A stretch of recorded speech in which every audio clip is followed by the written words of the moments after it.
let's not get mad at God. He wants everything good for us. Sometimes he will put us through some bad things in order for us to eventually get good things. Amen? You see what I'm saying? So let's not get mad at God. I mean, I know that we do as human beings. We get mad. Something doesn't go our way. Oh, God, why you never give me that? God, I wanted that car over there. I wanted the promotion, God. Why you gave her? You see what I'm saying? I'm just being real, church. Amen. Just being real. Joshua was mad at God. Okay. And then the next thing they did about the sin is that I like is that they dealt with the sin. Okay? When they approached Achan said, yes, I sinned. I stole those things from Jericho. And so God said, okay, you know what you got to do? You got to take Achan with his family down to the valley, and you got to pretty much get rid of him. You got to deal with him.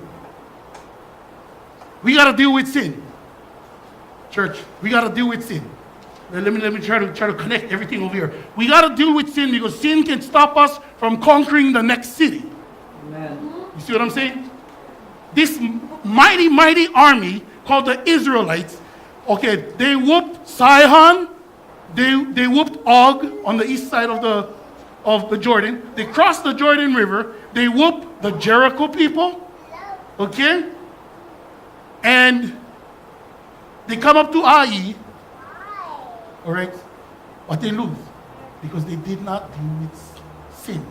That's why I was saying earlier, we can have all the power, we can have all the potential, we can have all the promises, we can have all the prophecies, but if we got sin, we can actually abort everything. Just like this happened.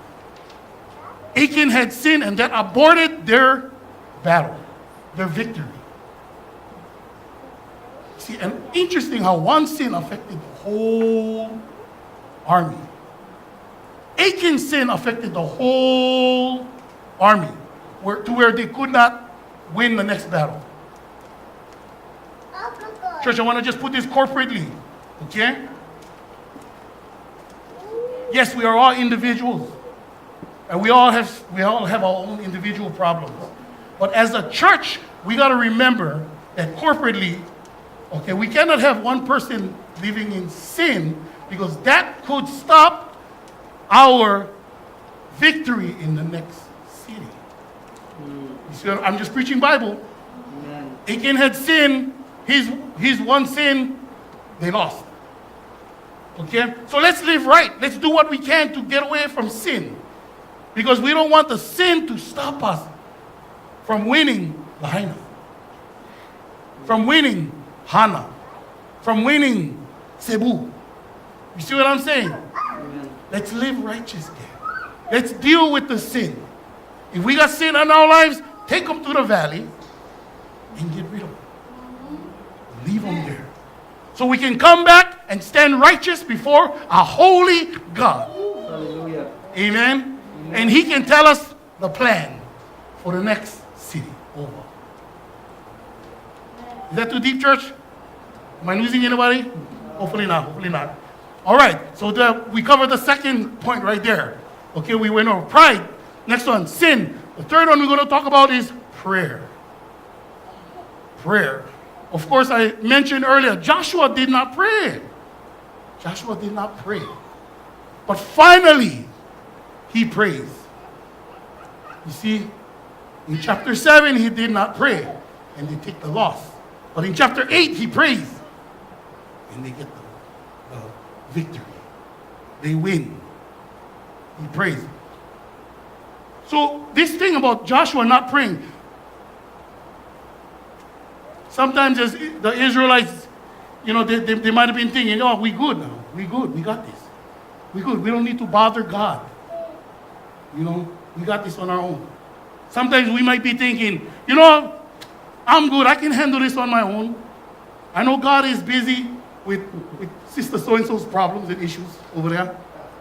So I can do this on my own. But God is saying, no. There's nothing too small. What are we so good in that we don't need to pray? What do we have our master's degree in that we don't need to seek God's guidance? What are we masters of that we don't need to come before the throne of grace and pray? Are we so good at certain things? I just want to say, church, I just want to say, MEC, that we got to pray for everything. Amen. Everything that goes on. Amen. When we wake up in the morning, God, what do you want me to eat? Eggs or bacon? Or both. You see what I'm saying? When we come into church, God, you want me to take this route on the highway, or you want me to take this route in the residential area? Why? Because he might tell you to go a certain way. Why? Because there might be somebody over there who's searching for God. Amen. And he just sets you guys up. We pray about everything in life. Everything. And then the thing too I like about this, about prayer, is that, you see, in chapter 7, Joshua did not pray. They get the loss. But in chapter 8, he prays. And they get the victory. So what am I learning from here? I'm looking at this and I say, it's never too late to pray. Amen. Even when you took some losses in life, it's never too late to pray. Some of you might be going on your 5th or your 6th divorce. It's never too late to pray. You see what I'm saying? You've been struggling, not enough finances to pay the rent. It's never too late to pray. The rent is due tomorrow. It's never too late to pray. Prayer is so important, and pray about everything. Everything. Pray for your family. Before you stick that rice into your mouth, pray, hallelujah.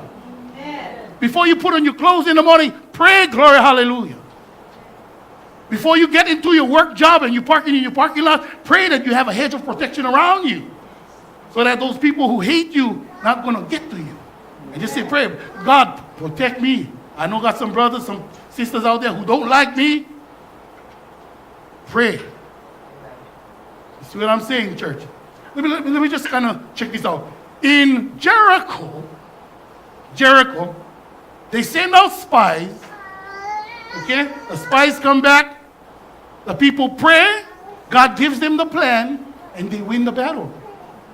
That's Jericho. They send out spies. Spies come back. The people pray. God gives them the plan. And they win the battle. That's Jericho. I.e., they send the spies out. The spies come back. Give the plan. They lose the battle. Then they pray. You see what I'm saying? That's our Bible, gang. Check them out. 7 and 8. Again, I'm going to go over. They send the spies. The spies come out, give the plan. They lose the battle. And then Joshua prays. Of course, we all know prayer should be before we start doing things. And after. It's never too late to pray. Never too late to pray. Like I said, chapter 7, they lose. They did not pray, they lose, but as soon as they started praying again in chapter 8, they win the battle because God gives them a battle plan, which is a pretty awesome battle plan. Okay? I'm just going to go over and tell the battle plan because it's not in the scriptures that we have tonight. So finally, when they get rid of Achan, because he was the one that sinned, they pray. Okay? And God gives them the battle plan. Some of you may know. They have an army of 30,000 people. Put 5,000 in ambush behind Ai. And they come into the front with 25,000. The soldiers of Ai look outside and they see the Israelites. And so what do? They come out and they have pride. Ai has pride. Ai said, you know what? That's the same guys we just whooped out of there. Let's whoop them again. And Joshua sees them coming out. And Joshua lures them outside. The Bible says he lures them. He knew that they were going to come out because God told him. And so they're moving away from the city. Right? You guys know this, Bible studies. Okay? And then once the Ai army was outside of the city, the 5,000 behind Ai comes in and ambush the city and destroys Ai. Once they burn everything, the smokes are going up. Joshua sees the smoke going up. Joshua stops raises up his spear, and then what they do is they attack. They attack Ai, the Ai army from both sides. And that's what we call the Ai sandwich. The Ai sandwich. And the Bible says that they killed 12,000 of the Ai soldiers. All of them. And when they conquered Ai, everything was for Israel.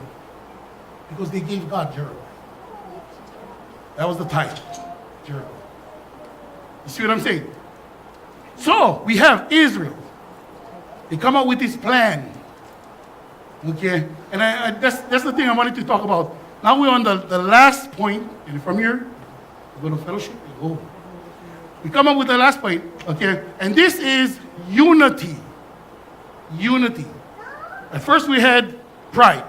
Then we had sin. Then we had prayer.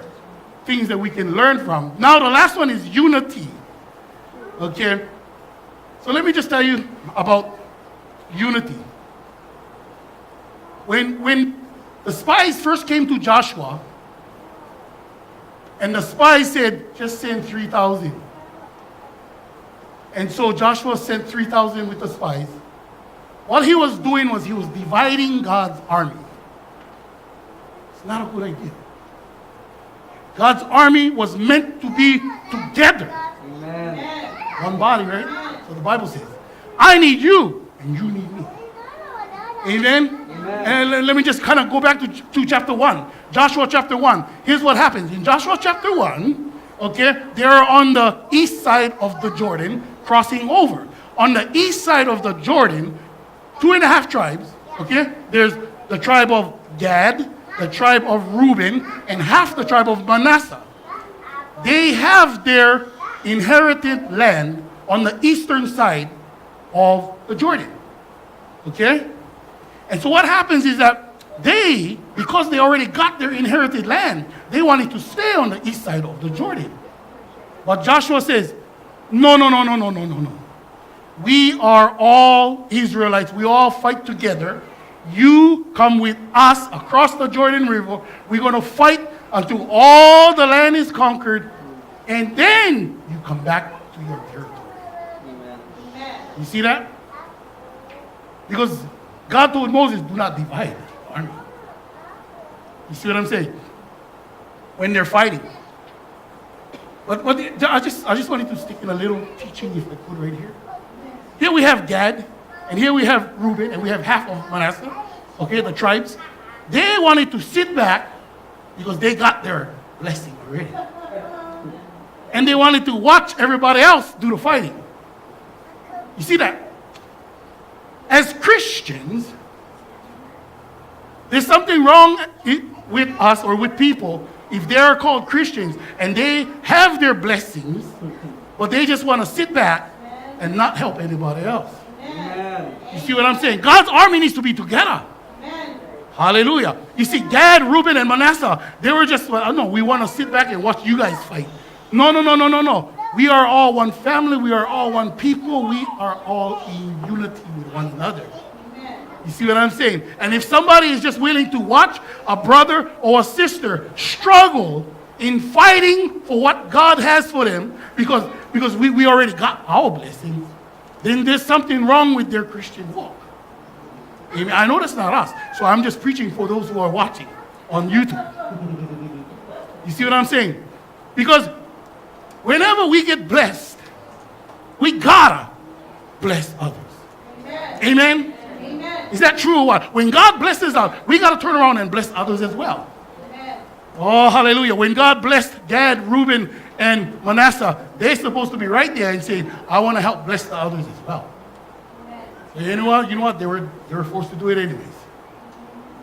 Okay, just a simple teaching on unity.